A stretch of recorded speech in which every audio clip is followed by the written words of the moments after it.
gente está retomando... Só o seu sobre a Pode ver.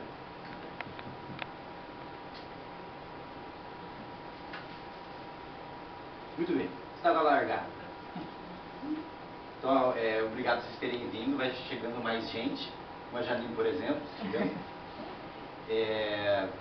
A gente está retomando uma ação que ano passado ficou suspensa, né, que é esse chamado aulão. Esse nome ele vem da tradição de movimento estudantil, onde os aulões eles eram momentos geralmente ligados à mobilização em torno de um tema mais específico, uma greve, por exemplo, né?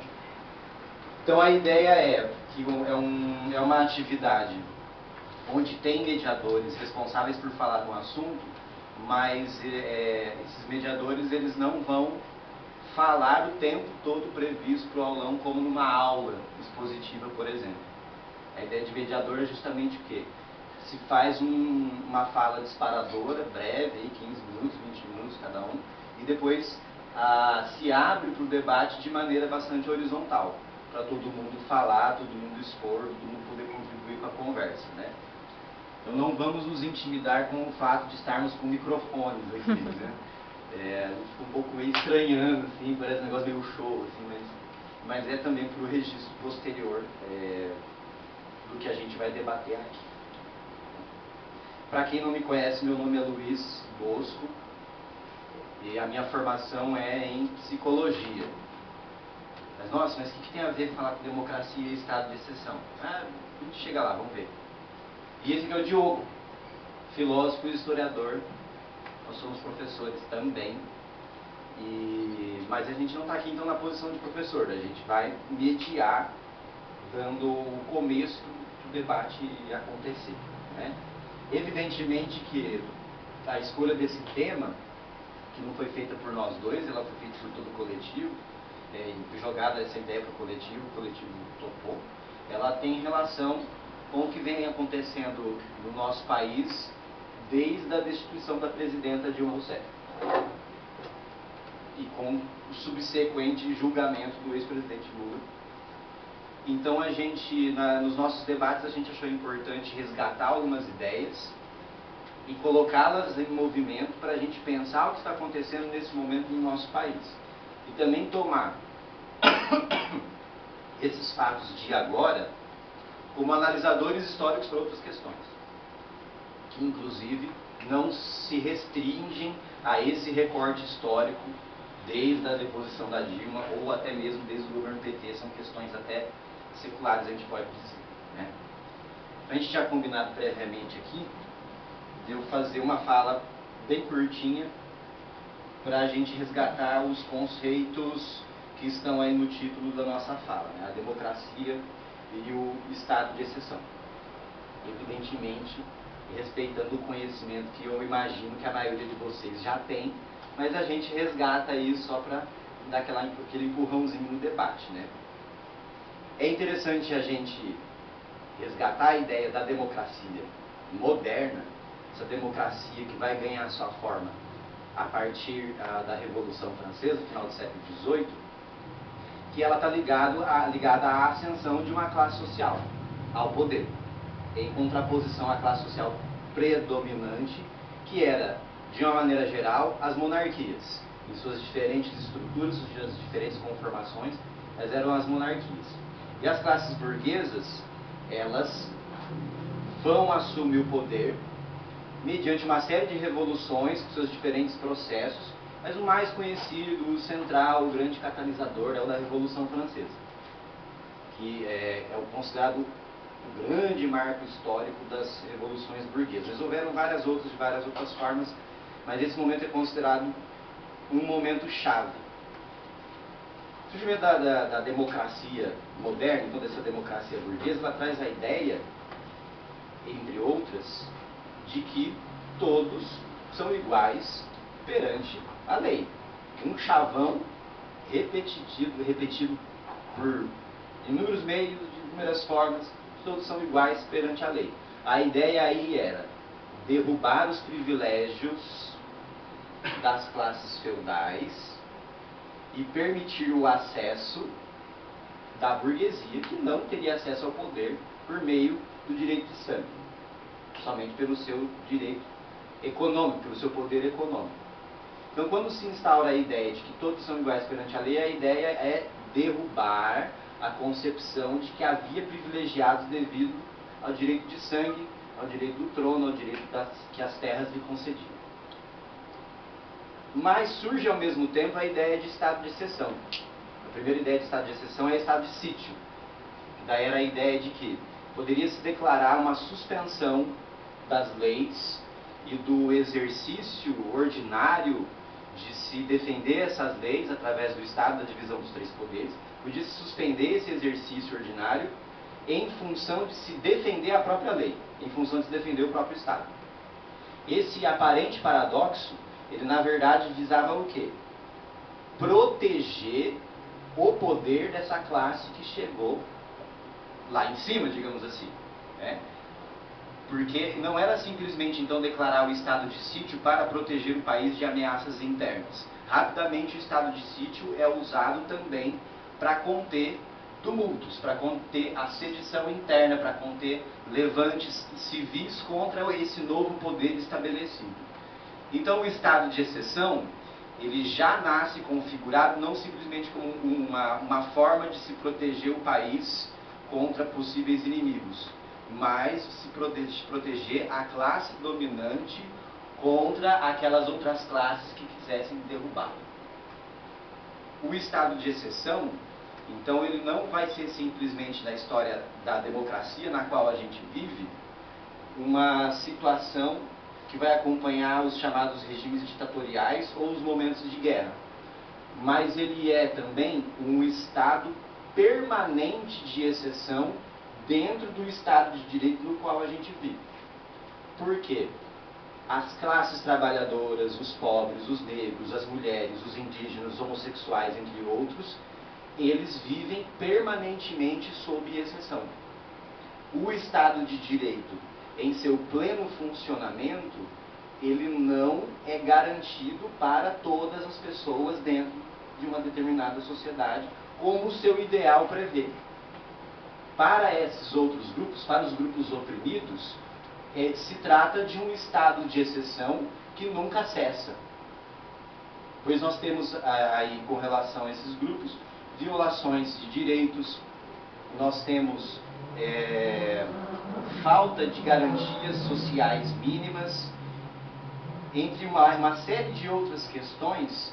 Daí junto, eu estou trazendo esse raciocínio do George Agamben, nos demonstram que, para esses grupos, o Estado de Direito nunca se estabeleceu.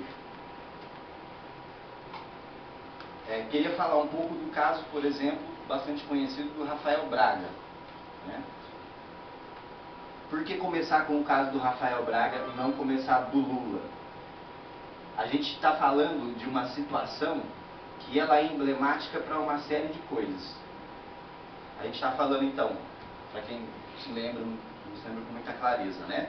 De um rapaz que foi preso em 2013, durante as manifestações que ocorreram em São Paulo, aquelas manifestações do não foi por 20 centavos, né? Toda aquela mobilização inicialmente em torno do aumento da tarifa do transporte público, e ele foi preso, um jovem negro, morador de rua, foi preso portando 2 garrafas de pinho-sol. E alegou-se na prisão dele que ele era um vândalo, quiçá um terrorista, que ele estaria participando das manifestações e aquelas garrafas de pinho-sol seriam produtos para a elaboração de alguma espécie de arma, de alguma espécie de bomba, não sei, né? um molotov de que boa, uma coisa assim, né? Enfim.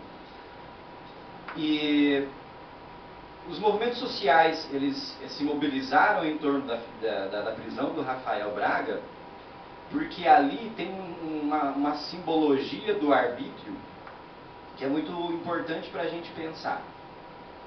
O motivo de uma prisão dessas é, em primeiro lugar, amedrontar as pessoas para que elas não se mobilizem. Naquele momento das manifestações de junho de 2013, havia um risco de que elas realmente se tornassem grandes manifestações populares. Mesmo para quem aceite a tese de que as chamadas Jornadas de Junho foram resultado de guerra mista, ou seja, foram fomentadas pelo imperialismo dos Estados Unidos, mesmo assim, em um momento, elas prometiam fugir de controle.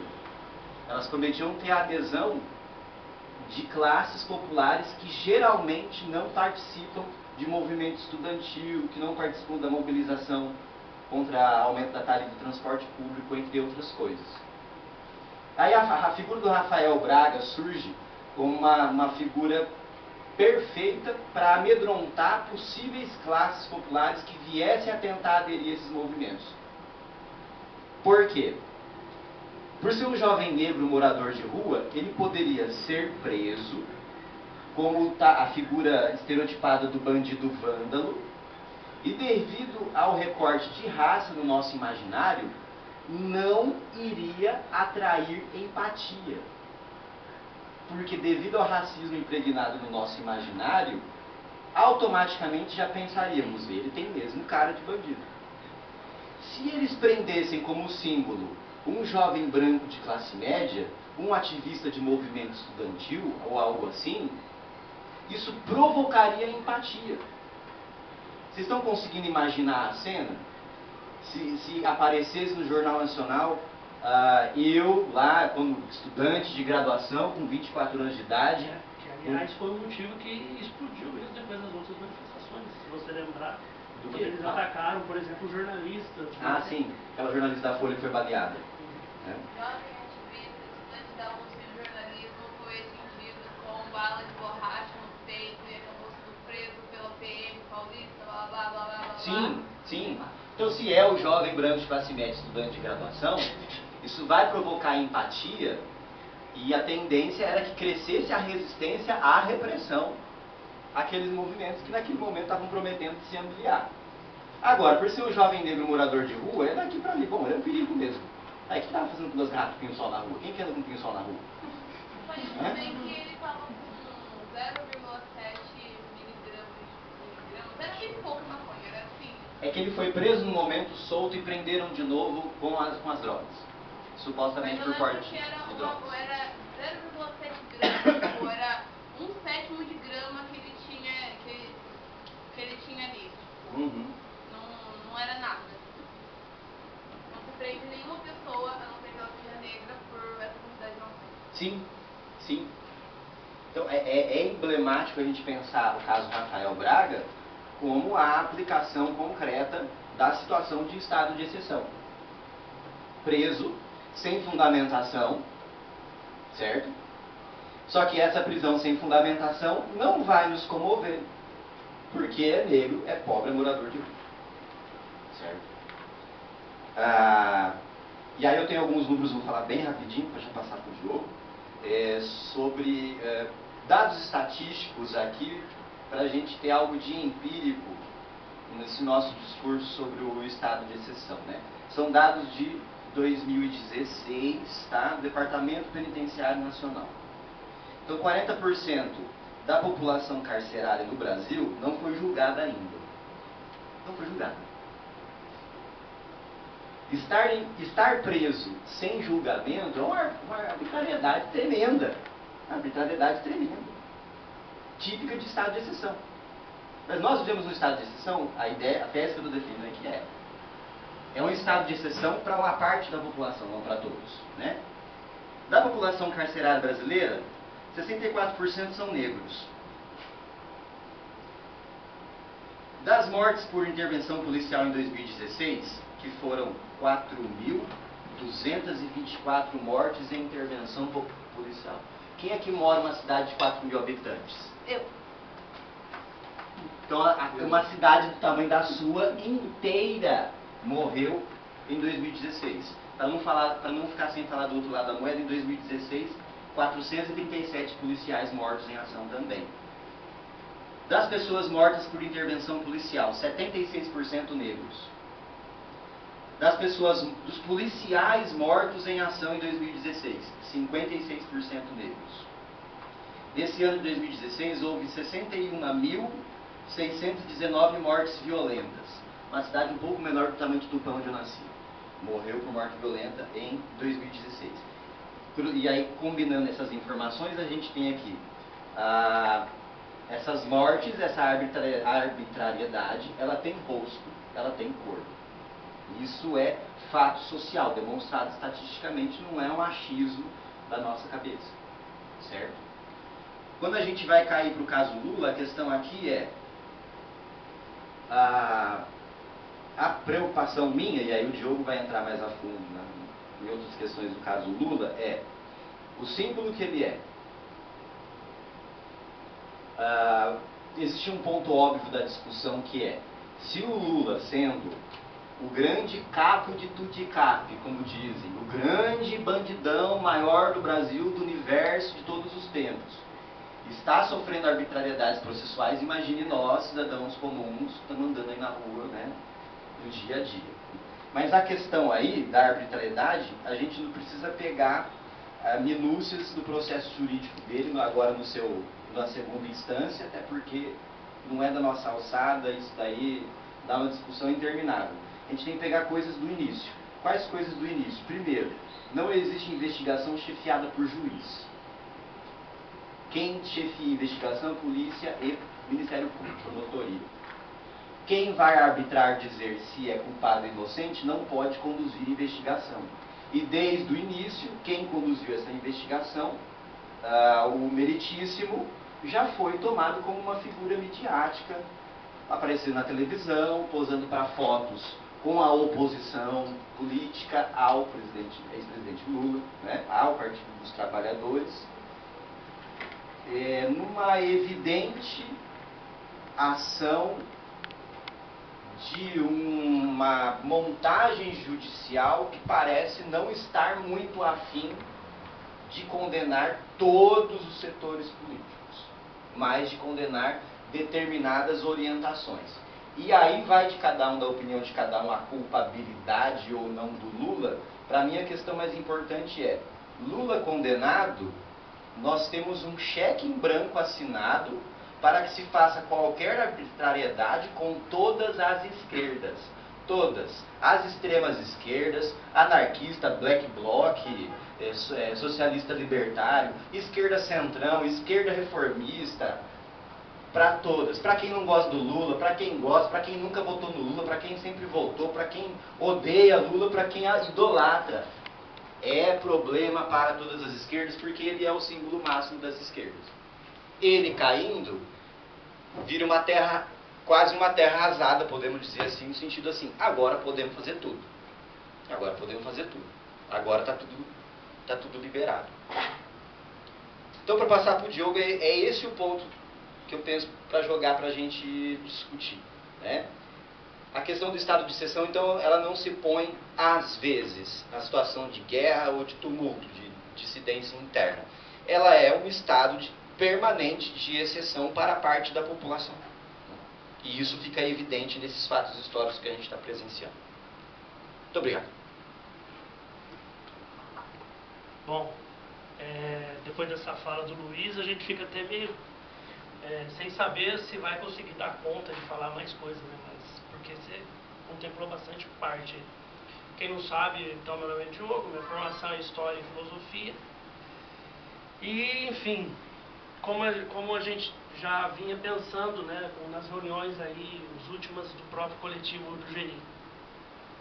O que a gente deveria discutir a respeito, politicamente falando, hoje, né, em questão Brasil e mundo, no que diz respeito à ideia de democracia e estado de exceção.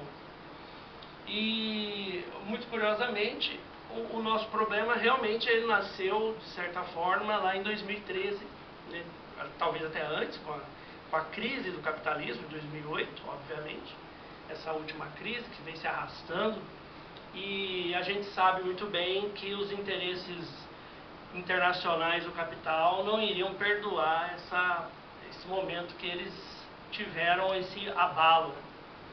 O ex-presidente Lula se destacou ali, então, como figura emblemática, e todo mundo já estava aguardando que o momento fatídico de tentar abalar essa figura, esse personagem, né, que é o Lula, politicamente falando, ia acontecer.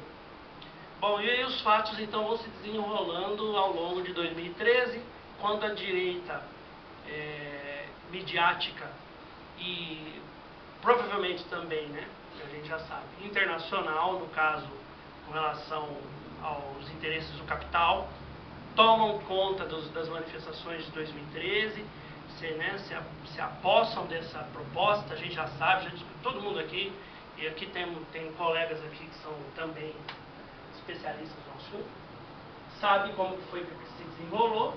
A esquerda perdeu o campo de ação nesse momento, de certa forma, porque você transfere daí então a presidente Dilma Rousseff, quando ela se elege, ficou comprovado que ela se elegeu com uma plataforma trabalhista de certa forma, né, progressista de certa forma. Aqui não vamos discutir nesse momento totalmente os interesses do Partido dos Trabalhadores, mas a gente sabe que acabava assim representando aí algumas não, né, boa parte das ideias das minorias, né, os trabalhadores, as pessoas menos favorecidas. Porém, ela assumiu, no primeiro dia de governo, ela já começa a flertar com o campo da direita, que é essa que está lá agora, os mesmos que agora derrubaram ela em 2016.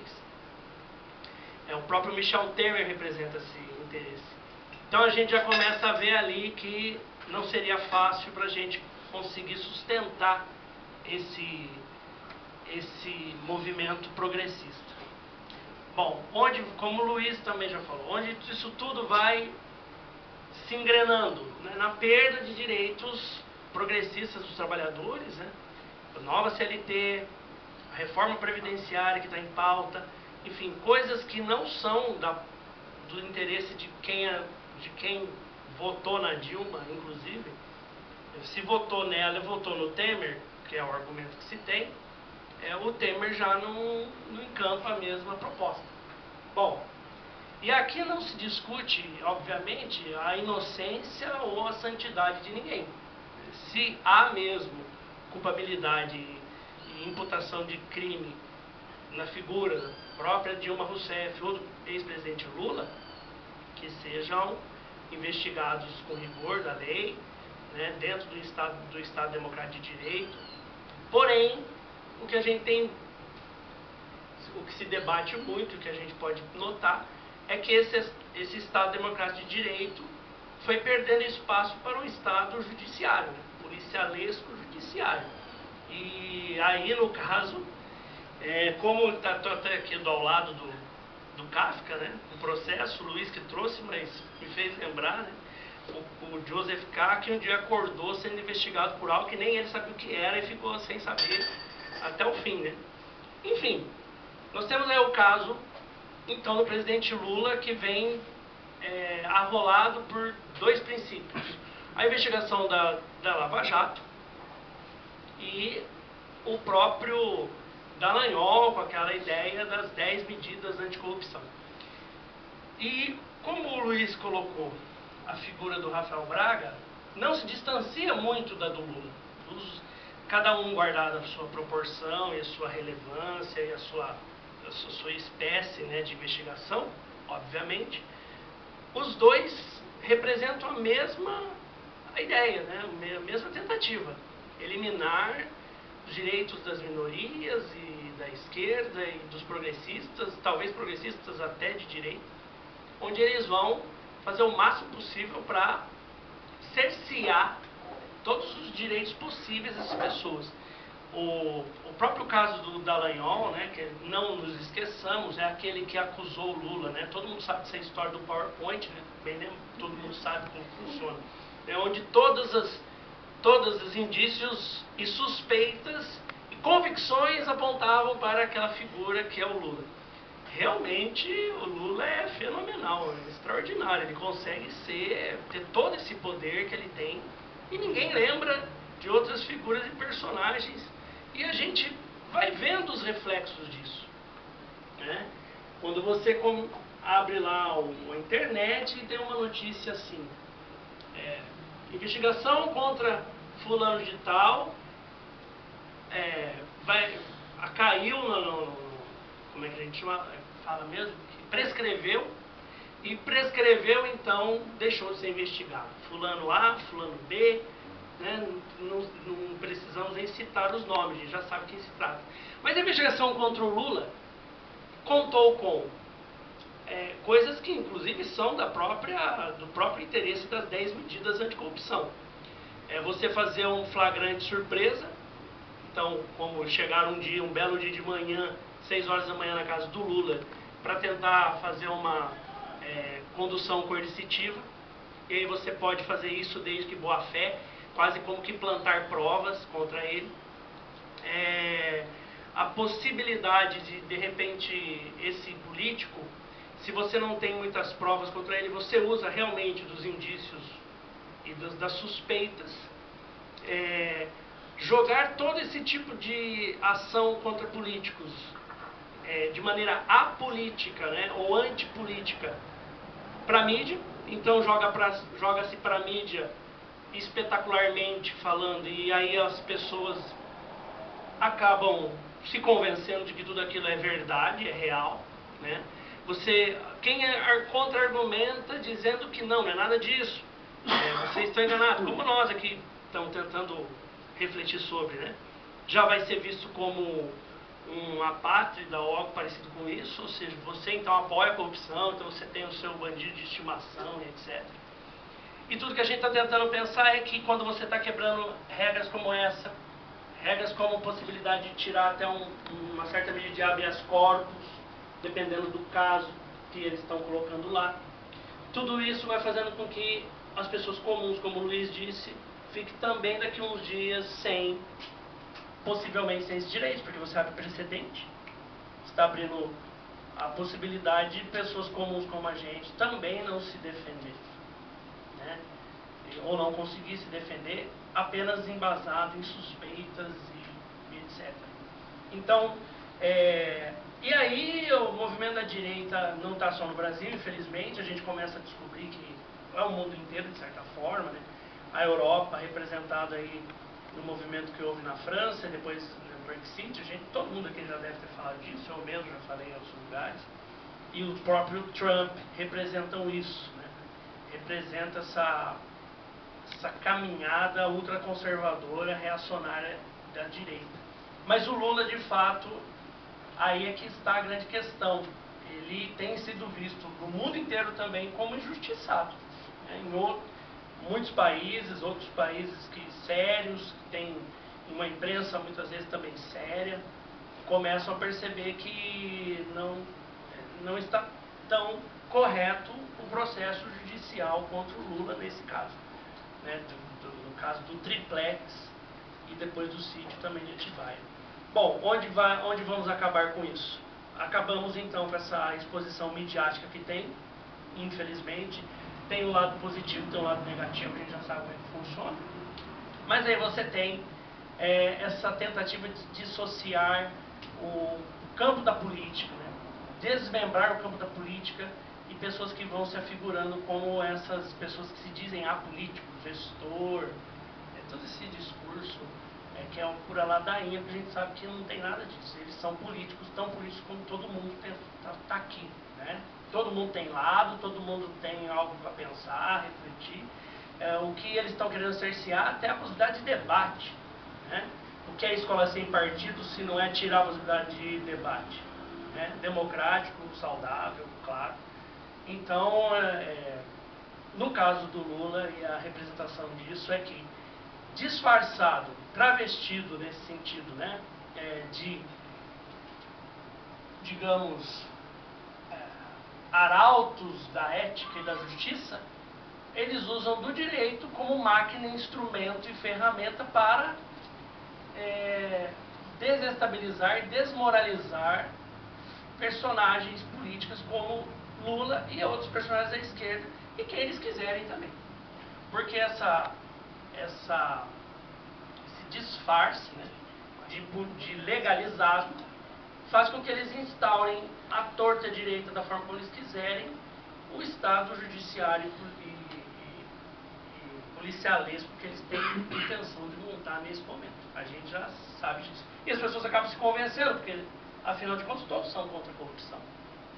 Não é fácil as pessoas se convencerem. É um discurso fácil, superficial, e a gente acaba, infelizmente, tendo que ser obrigado a encarar essa situação. E o nosso país, que não é um país que, como os Estados Unidos, que tem uma democracia razoavelmente estável, país como o Brasil, uma democracia instável, que nunca se consolida, corre o risco de cair em ditaduras novamente. Né? A gente já sabe como é que funciona ao longo da nossa história, certo? Então, acho que o que eu tinha para falar era mais ou menos isso. Se eu me lembrar de mais alguma coisa, a gente fala. Se eu falei o que todo mundo já sabe, chover no molhado, todo mundo já... Porque aqui todo mundo sabe disso mesmo.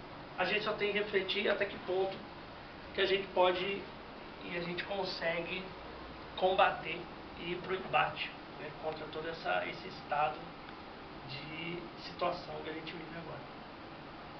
Obrigado. Alguém? Eu queria falar uma coisa pra... É que a gente vai pegar no podcast pra todo mundo. Precisa. Você chegou um pouco depois, você não pegou. Não, eu só ia pedir pra vocês comentarem a respeito. Pra pegar todo mundo. Queria que vocês comentassem a respeito, qualquer um dos dois serve, sobre qual é a real diferença entre o que a gente está passando atualmente e uma ditadura. Porque, na minha visão sobre o assunto, a gente está vivendo uma situação análoga à ditadura. A diferença é que os tempos são outros e, por exemplo, antes de vir pra cá, eu estava assistindo o filme do Watchmen de novo. Por quê? No meio dessa semana, o relógio do fim do mundo, Apocalipse, não lembro, o juízo final, o relógio de juízo final, ele foi ajustado no último ano praticamente 2 vezes. Em janeiro do ano passado ele foi ajustado de 3 minutos para 2 minutos e meio, e em janeiro desse ano, nessa última semana, ele foi ajustado de 2 minutos e meio para 2 minutos.